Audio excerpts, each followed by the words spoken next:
There has never been a riskier time to put your name on a brand new full-size truck. In 2026, the gap between the best one sitting on the lot and the worst one has blown wide open, and the worst one is not some bargain bin nobody.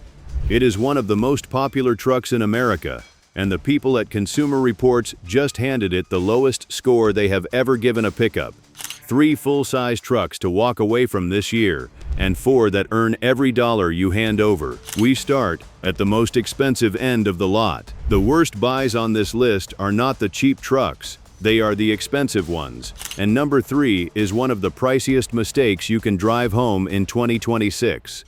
The GMC Hummer EV pickup. On paper it is a spectacle, and that is the whole problem. More than 9,000 pounds of electric truck, a sticker that lands north of $100,000, and an entire launch built around being the loudest thing in the room. The trouble starts the day after you sign. Here is what actually happens to your money. A 6-figure halo truck like this sheds value faster than almost anything else with a bed, because the people shopping for a used one were never the people who paid full freight for a new one.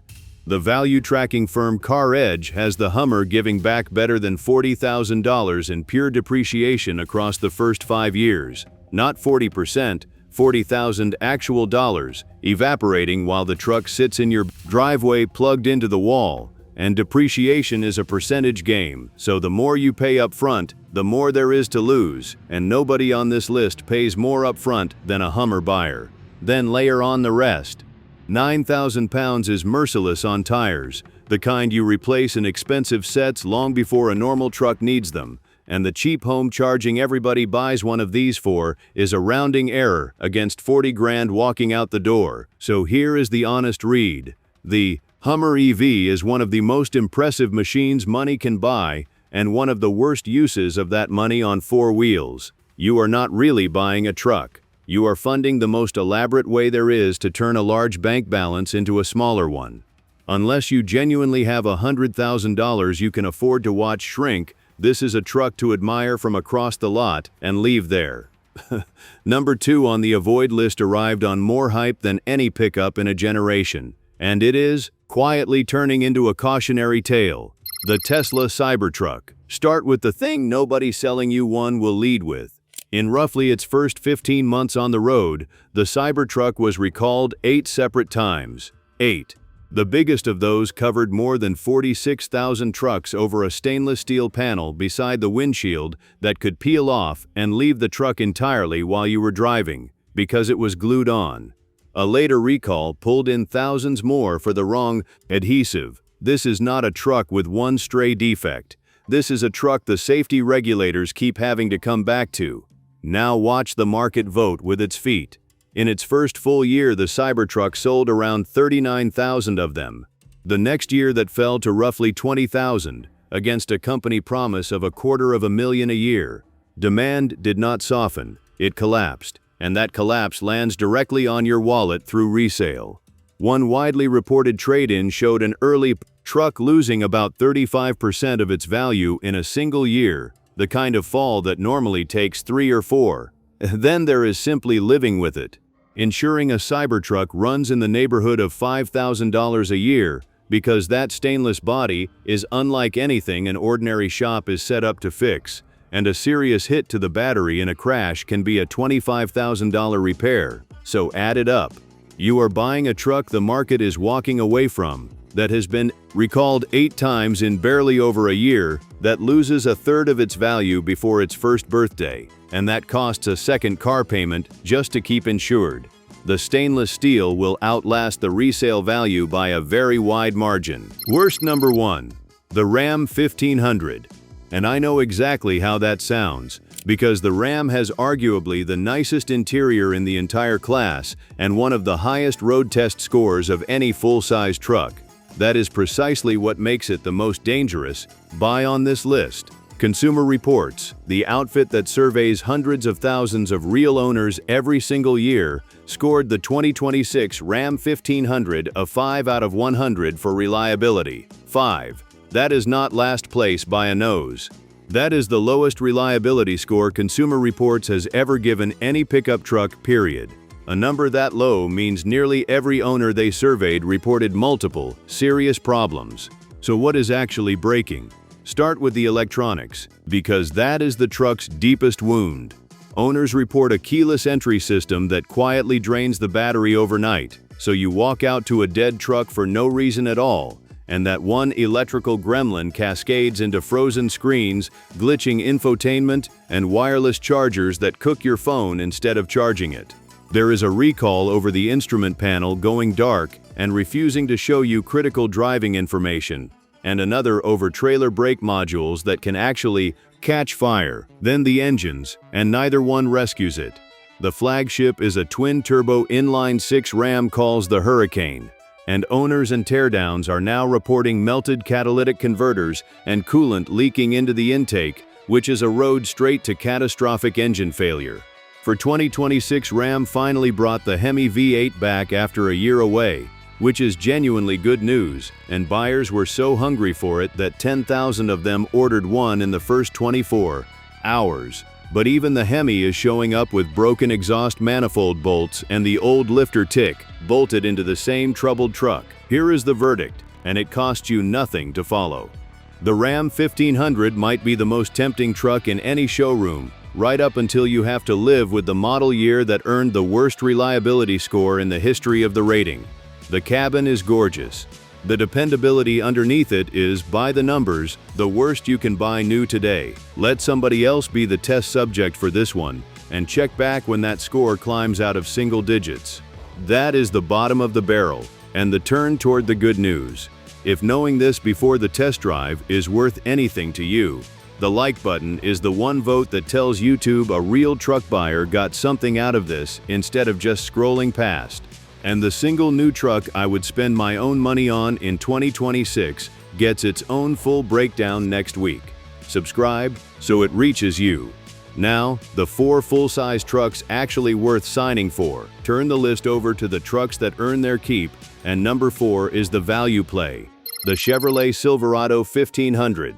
The case for it is simple, and it is the one thing none of the trucks you just heard about can claim. Bought right, the Silverado is the cheapest full-size truck in America to keep running for the long haul. The small block Chevy engines under these trucks are some of the most familiar machines on the planet. Parts sit on every shelf in the country, and any shop, from a big city dealership to a one-bay rural garage, can work on one without blinking. That is why these trucks routinely pile on the miles while costing very little to fix. And for 2025, Chevrolet finally modernized the cabin, with bigger screens and a nicer interior, which erased the most common complaint about the old one. But here is where you have to buy with your eyes open, and this is the whole pick. You want the 2.7-liter 4-cylinder, the one Chevy calls the TurboMax, or the proven 5.3-liter V8. What you steer around is the 6.2-liter V8, the engine code L87. That engine sits under a recall covering roughly 600,000 vehicles for connecting rods and crankshafts that can fail and seize the engine, sometimes at highway speed. And as of early 2026, federal regulators opened an investigation into whether the repair even fixes it. So the move is clean. Pick the 2.7 or the 5.3. Run the vehicle identification number against that recall before you sign, and you have the most rebuildable, most affordable full-size truck on this entire list.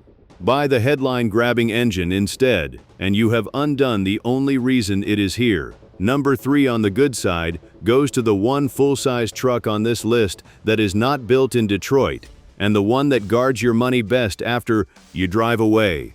The Toyota Tundra. Mandev. Here is the reason it earns a spot.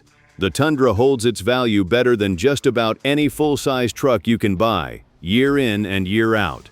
The money you put into one does not evaporate the way it does with almost everything else on the road. And on a truck this expensive, that resale strength is worth real thousands the day you finally sell or trade. And the powertrain is no penalty box. The hybrid version, the one Toyota calls iForce Max, makes 437 horsepower and 583 pound-feet of torque, tows better than 11,000 pounds, and still returns around 22 miles per gallon, which is genuinely strong for a truck this size. Now the honest caution, because this channel does not hand you a fantasy. The twin-turbo V6 in these trucks, the engine Toyota calls the V35A, has been under a recall tied to machining debris that can contaminate a main bearing and, over enough miles, cause the engine to fail.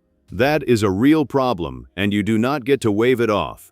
But Toyota has now pinned down the exact cause and moved to a program that inspects each engine and replaces the ones that need it, and the issue traces to specific production batches, not the basic design.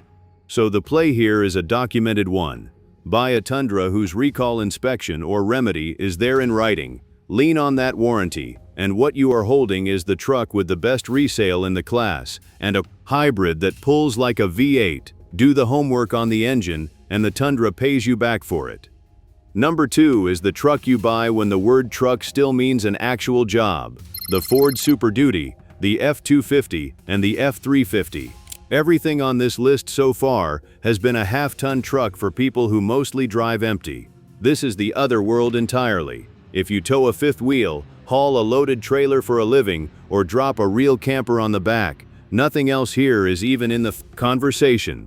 The work engine bargain is the gas one. The 7.3-liter V8 Ford nicknamed the Godzilla, which makes 430 horsepower and 485 pound-feet, has none of the diesel emissions plumbing that fails and asks almost nothing of you.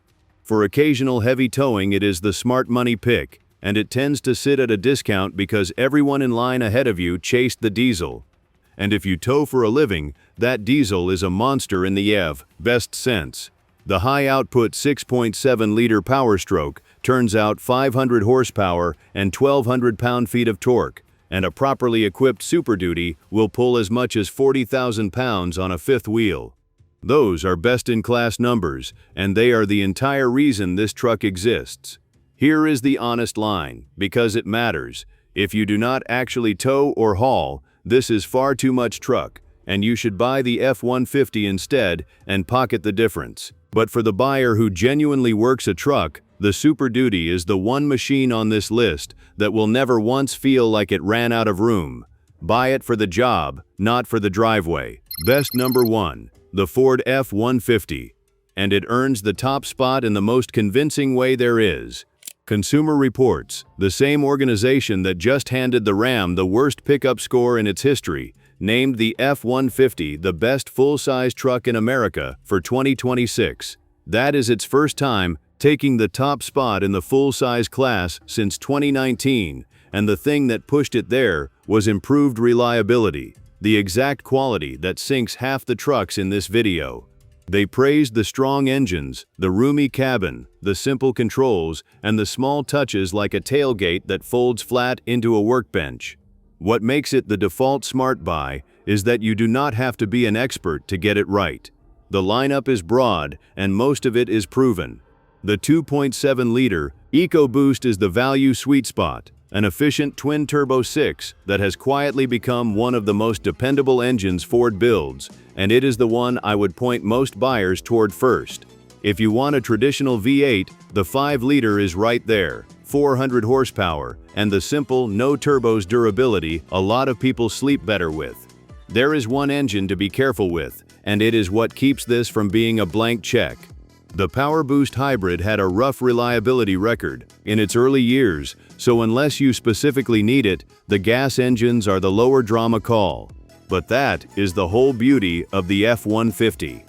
The lineup is wide enough that you can simply choose the proven engine and drive off with the truck, the most trusted name in testing, just called the best one you can buy. So if you want the shortest possible answer to this entire video, here it is. Get a 2026 F-150 with the 2.7 EcoBoost, and you have bought the best, all-around new full-size truck on the market, with the one outfit that buys and tests every truck anonymously standing behind the call. No asterisk, no gamble, no headline engine to dodge. So line all 7 up, and 2026 tells you one blunt truth. The price tag and the hype are pointing you at exactly the wrong trucks. The three to avoid are the expensive ones the marketing screams the loudest about. The Hummer EV that loses $40,000 sitting still. The Cybertruck the market is abandoning 8 recalls deep. And the Ram 1500, the best-looking truck in any showroom, wrapped around the worst reliability score Consumer Reports has ever recorded. The 4 to buy are the quiet ones.